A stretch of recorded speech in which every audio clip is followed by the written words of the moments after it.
That should keep us busy till the next general election. My Lords, I wish to talk of nuclear technology. The government must sustain the nuclear industry by ensuring that a sufficient number of nuclear power plants are built to maintain the supply of our electricity. It must also support the development of innovative nuclear technologies to assist in the decarbonisation of our industries.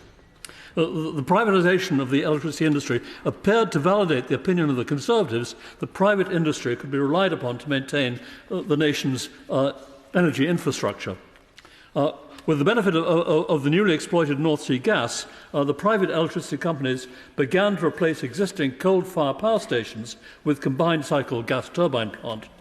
These could be constructed rapidly, and they demanded much smaller capital investments than did the plants that they replaced. The same companies began at a later date to respond to the government's incentives to construct offshore electricity generating farms. The government's incentives have been far less successful in inducing the electricity companies to invest in nuclear power plants. The problem here has been the size of the necessary capital investments and the long duration of the construction period that precedes the generation of any revenues. And in the view of some commentators, most of the nation's requirements for electricity could be met by wind power and solar power, which appear to be much cheaper to deploy than nuclear power. It's claimed that as much as 70% of the demand can be satisfied in this way.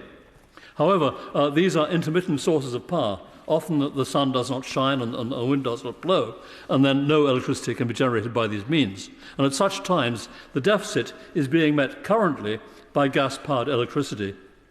This is an effective recourse only when the so-called renewable sources of power generate less than 30% of the total supply of electricity on average. Moreover, gas is a fossil fuel that emits carbon dioxide. In the absence of a means of capturing the emissions, gas cannot continue to be exploited for this purpose if we're to meet the objectives of decarbonising the economy. If the demand for electricity is to be met at all times, and if we are to depend solely on renewable resources of wind and solar power, then there would have to be a means of storing the energy. It's widely believed that the most appropriate means of achieving this is to use any available surpluses of electricity to generate hydrogen via a process of electrolysis. The hydrogen would be used to fire fuel cells and turbines for generating electricity, and it would also find other industrial uses. However, to accommodate the intermittence of the renewable sources of power, if they were to become the dominant sources, would require major capital investments in technologies that have yet to be realised. Large amounts of hydrogen would have to be stored over the long period in order to meet the eventuality of a prolonged dearth of wind power and solar power. And when the cost of constructing and maintaining the necessary infrastructure are added to the costs of renewable sources of power, then they no longer appear to be cheap. Projects to establish such facilities, if they were to be undertaken by the private sector, would encounter the very difficulties that have beset the projects to build nuclear power stations. They would require large amounts of capital, and the financial returns would be deferred for far too long.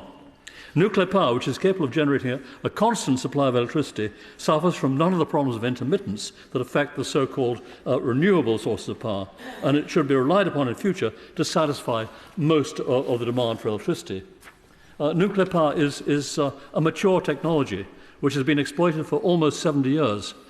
However, in deploying it today, we should wish to exploit some of the new technologies. There are three distinct purposes that can be served by nuclear power plants, and they demand different kinds of nuclear reactors. First, we need nuclear power stations that contribute electricity to the grid. Various reactors are currently on offer for this role, and they are mainly pressurized water reactors. At one end of the spectrum are the EPR reactors rated at 3,300 megawatts of electrical power, which are to be deployed in the mega power stations of Hinkley C and Sizewell C. And at the other end of the spectrum is the small modular reactor of Rolls-Royce, rated at about 470 megawatts of electrical power. We should persist with Hinkley C and Sizewell C, but they should be succeeded by a fleet of SMRs from Rolls-Royce, which should be distributed widely throughout the country. Pressurized water reactors are described as third-generation reactors, and they should give way in due course to a fourth generation of reactors, of which some of the leading examples are currently under development in this country.